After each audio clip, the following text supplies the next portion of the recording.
TGT biology के लिए most important practice set लेकर के आए हैं। सभी क्वेश्चन को डिटेल से समझाएंगे। चलिए शुरू करते हैं। पहला क्वेश्चन देखते हैं। सूची फर्स्ट और सूची सेकंड के बीच मिलान कीजिए तथा नीचे दिए गए कूट का प्रयोग कर सही विकल्प चुनिए। देखिए, इधर सूची फर्स्ट लिखी गई है, इधर सूची सेकंड लिखी गई है। अब आपको मिलान करना है और मिलान करके बताना है कि कौन सा ऑप्शन सही होगा। वीडियो को लाइक ना किया हो तो सभी लोग लाइक कर दीजिए और अपने सभी दोस्तों में शेयर कर दीजिए। चैनल पर पहली बार आए हैं तो चैनल को सब्सक्राइब भी कर लीजिए। सोचिए और बताइए कि कौन सा ऑप्शन सही होगा।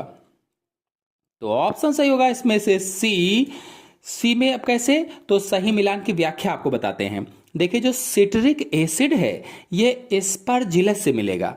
सिट्रिक एसिड तीसरे नंबर वाले से मिले, इसीलिए सी वाले ऑप्शन में पहले 3 लिखा गया है, यानी कि सिट्रिक एसिड एस्परजिलस से मिलेगा। आपको बता दें कि सिट्रिक एसिड एक कार्बनिक अम्ल है जिसे एस्परजिलस नाइजर नामक कवक की मदद से तैयार किया जाता है और इसका उपयोग खाद्य पदार्थों और दवाओं में खटास लाने के लिए किया जाता है। खटास। अब जो साइक्लोस्पोरिन ए है दूसरा वाला, तो साइक्लोस्पोरिन ए को ट्राइकोडर्मा से मिलाया जाएगा। ट्राइकोडर्मा यानी 1 नंबर वाले से मिलाया जाएगा। बता दें कि यह दवा ट्राइकोडर्मा पॉलीस्पोरम नामक कवक से प्राप्त होती है। जब किसी व्यक्ति का अंग प्रत्यारोपण होता है यानी ऑर्गन ट्रांसप्लांट होता है तो यह दवा शरीर के प्रतिरक्षा तंत्र को शांत रखती है, इम्यून सिस्टम को शांत रखती है ताकि शरीर नए अंग को स्वीकार कर सके।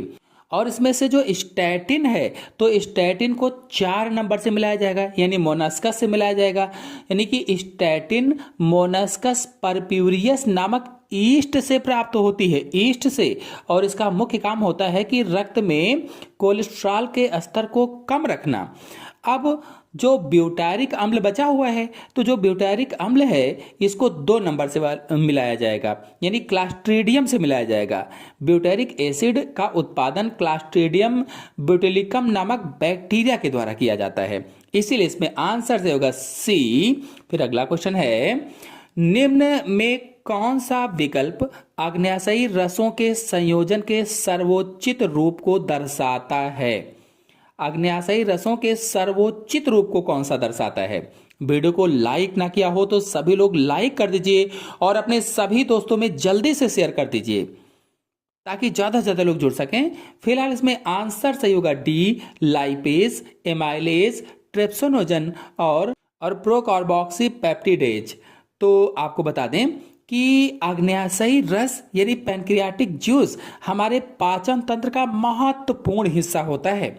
एक जो पैनक्रियास होता है इसके द्वारा स्रावित होता है और इसमें कई तरह के एंजाइम होते हैं।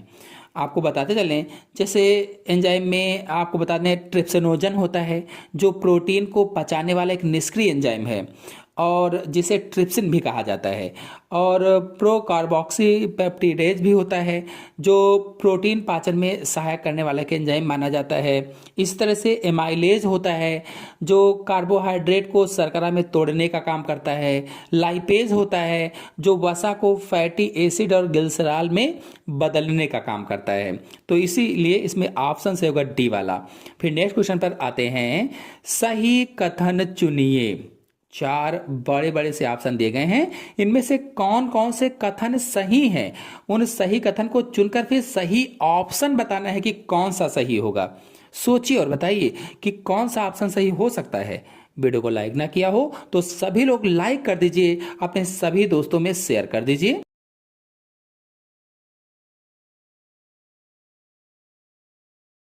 तो फिलहाल इसमें आंसर सही होगा सी, पहला, दूसरा और तीसरा ऑप्शन सही होगा। पहला, दूसरा और तीसरा ऑप्शन। बता दें कि पहला क्यों सही है? हीमोफीलिया लिंग संलग्न अप्रभावी रोग है, पहला ये है। तो यह कथन सही है।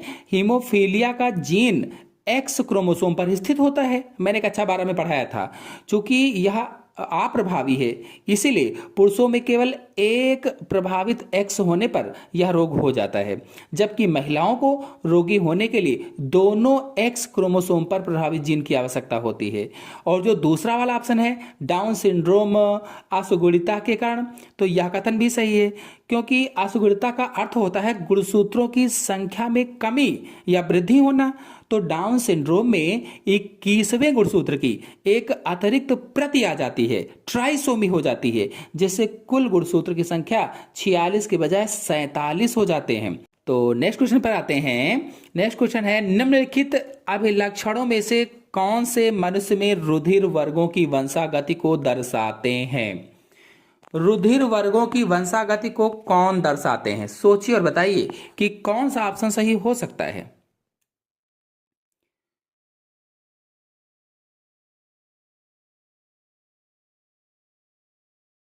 तो ऑप्शन सही होगा इसमें से बी, 1, 2 और 3। 1, 2 और 3 वाला ऑप्शन सही होगा। एक यानी प्रभाविता, अगर किसी व्यक्ति के पास एक एलील ए है और दूसरा ओ है तो उसका ब्लड ग्रुप ए होगा। यहां ए ने ओ को दबा दिया, इसे ही प्रभाविता कहते हैं। और जो दूसरा वाला है सह प्रभाविता, अगर किसी के पास ए और बी दोनों एलील हैं तो उसका ब्लड ग्रुप ए बी होगा। यहाँ दोनों ने मिलकर अपना असर दिखाया है, कोई किसी से कम नहीं रहा। और जो बहु एलील है यानी कि तीसरा वाला, तो एक समानता एक जीन के दो रूप होते हैं। निम्नलिखित खाद्य मछलियों में से वह कौन सी समुद्री मछली है जो ओमेगा 3 वसा अम्लों का उत्तम स्रोत है? 4 ऑप्शन आपके सामने दिए गए हैं, कौन सा ऑप्शन सही हो सकता है? सोचिए और बताइए।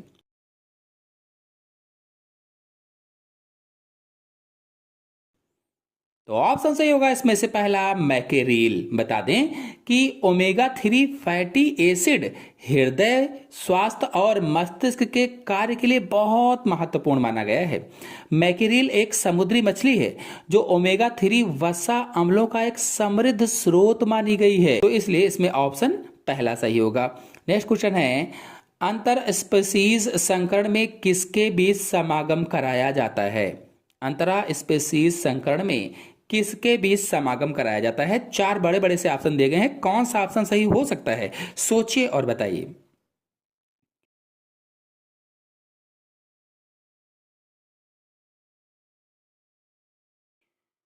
तो ऑप्शन सही होगा इसमें से सी, 2 अलग अलग संबंधित स्पीसीजों के बीच। बता दें कि अंतरा स्पीसीज संकरण क्या होता है?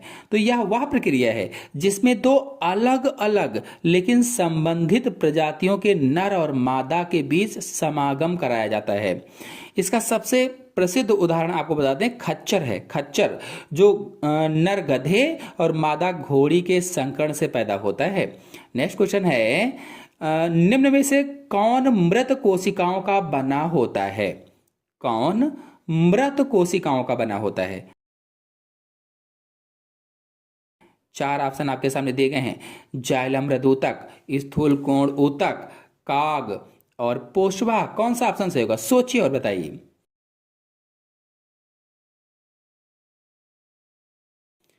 तो ऑप्शन सही होगा इसमें से सी, काग। बता दें काग कहो चाहे कार्क कहो, कार्क तो कार्क द्वितीय वृद्धि के दौरान बनती है और इसका कोशिकाएं जो इसकी कोशिकाएं होती हैं परिपक्व होने पर मृत हो जाती हैं और इनमें सुबेरिन का जमाव हो जाता है जो इसे पानी के लिए अभेद बनाता है। नेक्स्ट क्वेश्चन पर आते हैं, क्षमतायन कहाँ होता है? क्षमतायन कहाँ होता है? वृषण जालिका में, अधिवृषण में, शुक्र में, मादा जनन क्षेत्र में। कौन सा आंसर सही होगा? सोचिए और बताइए।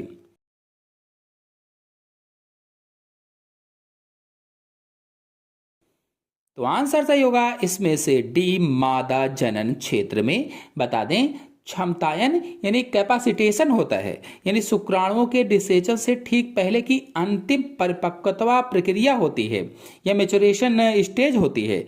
यह प्रक्रिया तब होती है जब शुक्राणु मादा जनन मार्ग में प्रवेश कर जाते हैं और यहाँ शुक्राणु की झिल्ली से कुछ कोलेस्ट्रॉल और प्रोटीन हट जाते हैं, जिससे वह अंडे को भेदने में सक्षम हो पाता है। सक्षम। नेक्स्ट क्वेश्चन पर आते हैं, नारियल के खाने वाले भाग की रूपात्मक प्रकृति क्या है? रूपात्मक प्रकृति क्या होगी? सोचिए और बताइए।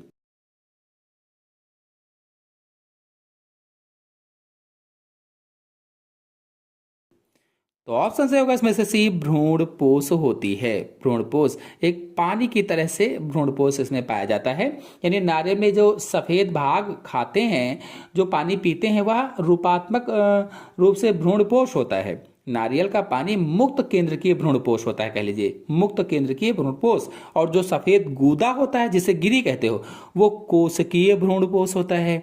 नेक्स्ट क्वेश्चन है, माइलिन आच्छाद किसके द्वारा उत्पन्न होता है?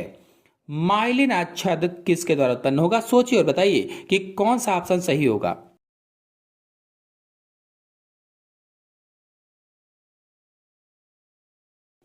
तो ऑप्शन से होगा इसमें से पहला, श्वान कोशिकाएं एवं ऑलिगोडेंड्रोसाइट्स। बता दें, माइलिन आच्छाद तंत्रिका कोशिकाओं के चारों ओर एक इंसुलेट परत होती है। और श्वान कोशिकाएं क्या हैं? तो ये परिधीय तंत्रिका तंत्र में माइलिन बनाती हैं। और ऑलिगोडेंड्रोसाइट्स क्या हैं? तो ये केंद्रीय तंत्रिका तंत्र में माइलिन बनाती हैं। नेक्स्ट क्वेश्चन पर आते हैं, निम्न में से कौन सा आरएनएस प्राणी कोशिका में प्रचुरता में होना चाहिए? सोचिए और बताइए कि कौन सा ऑप्शन सही हो सकता है।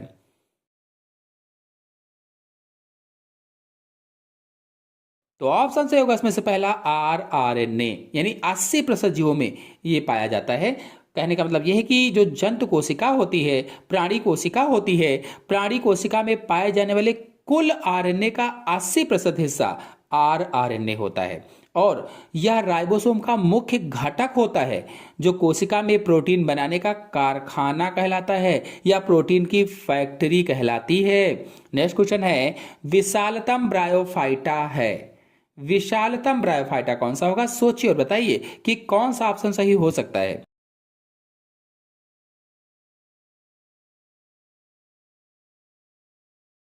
तो ऑप्शन से होगा इसमें से भी, डावासोनिया विशालतम ब्रायोफाइटा है। बता दें, ब्रायोफाइटा आमतौर पर छोटे पौधे होते हैं जिन्हें पादप जगत का उभयचर कहा जाता है।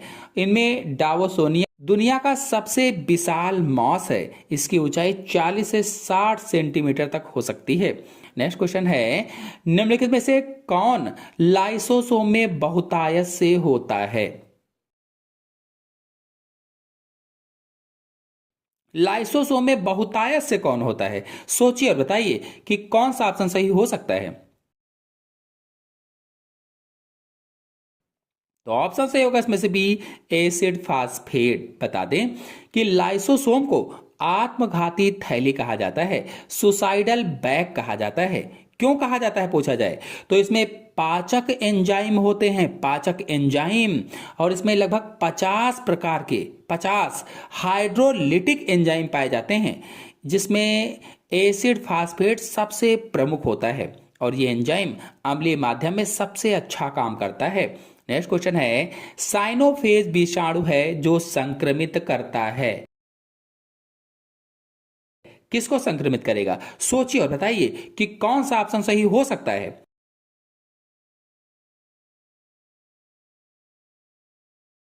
तो ऑप्शन सही होगा इसमें से सी, नीलहरी शैवाल को संक्रमित करता है। यानी साइनोबैक्टीरिया नीलहरी शैवाल होती है, ब्लू ग्रीन एल्गी होती है। तो साइनोफेज वह वायरस होते हैं जो नीलहरी शैवाल पर हमला करते हैं और उन्हें संक्रमित करते हैं। और इसकी खोज सबसे पहले सफरमैन और मॉरिस ने सन 1963 में की थी। नेक्स्ट क्वेश्चन है, निम्नलिखित वातावरणीय प्रदूषकों में से बायोमैग्निफिकेशन की समस्या किसमें होती है? सोचिए और बताइए कि कौन सा ऑप्शन सही हो सकता है।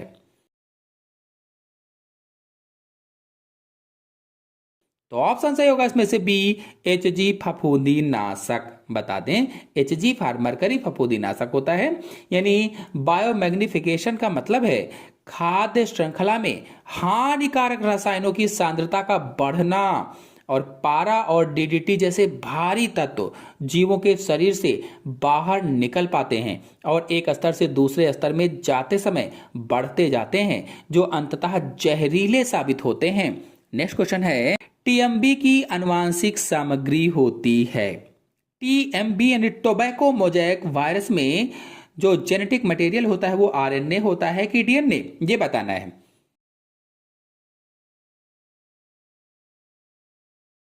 तो आंसर से होगा इसमें से सी, आरएनए। बता दें, टीएमवी यानी टोबैको मोजैक वायरस तंबाकू के पौधों को संक्रमित करने वाला एक वायरस होता है।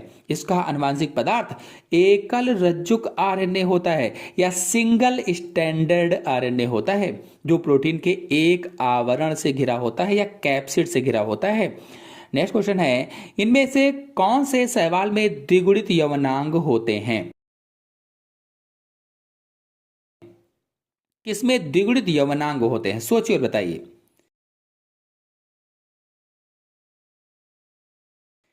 आंसर तो होगा इसमें से भी सारगासम में होते हैं। ये एक समुद्री शैवाल होती है, यानी सारगासम एक भूरा शैवाल है या ब्राउन एल्गी होता है। अधिकांश शैवालों में मुख्य पादप शरीर अगुणित होता है या हैप्लॉइड होता है, लेकिन सारगासम का जीवन चक्र द्विगुणित होता है, जिसमें इसके जननांग द्विगुणित कोशिकाओं से बनते हैं। अगर आप लोग भूरा शैवाल, लाल शैवाल, ये हरे शैवाल, इन सब के बारे में चित्र सहित समझना चाहते हैं तो हमारे चैनल में थ्योरी वाले वीडियो अपलोडेड हैं, आप लोग जाकर के देख सकते हैं, समझ सकते हैं। नेक्स्ट क्वेश्चन है, मांसाहारी पादपों के ट्रैपों में होता है, क्या होगा? सोचिए और बताइए कि कौन सा ऑप्शन सही हो सकता है।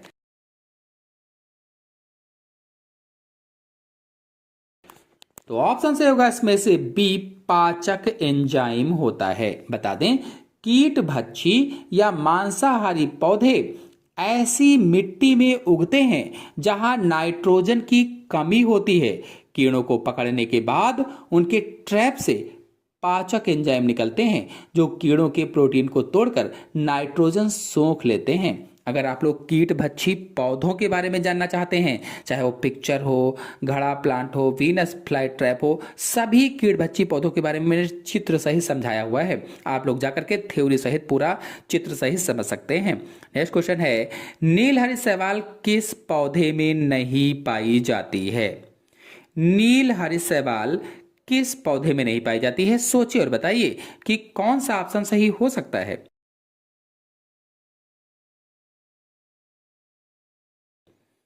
तो ऑप्शन सही होगा इसमें से बी, पाइनस में नील हरित शैवाल नहीं पाई जाती है।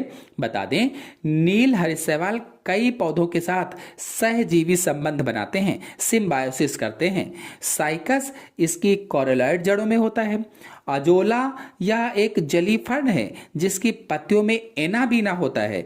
एंथोसिरास इसके थैलस के अंदर होता है। और जो पाइनस है, पाइनस में नील हरित शैवाल नहीं पाए जाते हैं, इसके बजाय इसकी जड़ों में कवक पाए जाते हैं या माइकोराइजा पाया जाता है।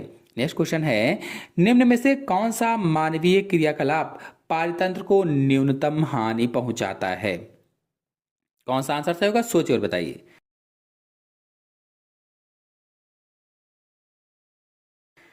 तो आंसर सही होगा इसमें से पहला, जैविक खेती। जैविक खेती यानी ऑर्गेनिक फार्मिंग। बता दें, जैविक खेती में एक रासायनिक उर्वरकों और कीटनाशकों का उपयोग नहीं किया जाता है। इसके बजाय प्राकृतिक खाद और जैविक नियंत्रण वाली विधियों का उपयोग किया जाता है। नेक्स्ट क्वेश्चन है, रस काष्ठ होता है। रस काष्ठ, सोचिए और बताइए कि कौन सा ऑप्शन सही हो सकता है।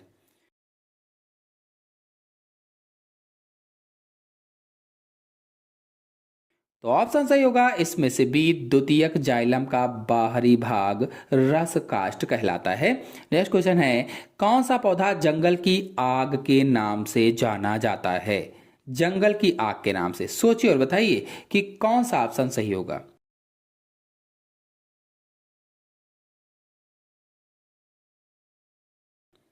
तो ऑप्शन सही होगा इसमें से भी ब्यूटिया मोनोस्पर्मा जंगल की आग के नाम से जाना जाता है और इसे सामान्य भाषा में पलास या ढाक भी कहा जाता है। ढाक या छूल का पौधा भी कहते हैं। इसके फूल चटक लाल नारंगी रंग के होते हैं। जो बसंत ऋतु में जंगल में ये फूल खिलते हैं तो ऐसा प्रतीत होता है जैसे जंगल में आग लगी हुई है, इसीलिए इसे जंगल की आग या फ्लेम ऑफ फॉरेस्ट कहा जाता है।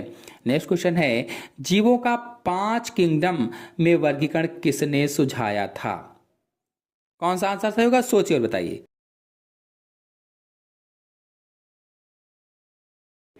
तो आंसर सही होगा इसमें से पहला व्हिटेकर ने सुझाया था। R.H. व्हिटेकर ने सन 1969 में जीव में 5 जगत वर्गीकरण किया था। तो आशा है आपको सभी क्वेश्चन अच्छी तरह से समझ में आ गए होंगे। आ गए हों तो वीडियो को लाइक कीजिए, अपने सभी दोस्तों में शेयर कर दीजिए। चैनल पर पहली बार आए हैं तो चैनल को सब्सक्राइब भी कर लीजिए। धन्यवाद।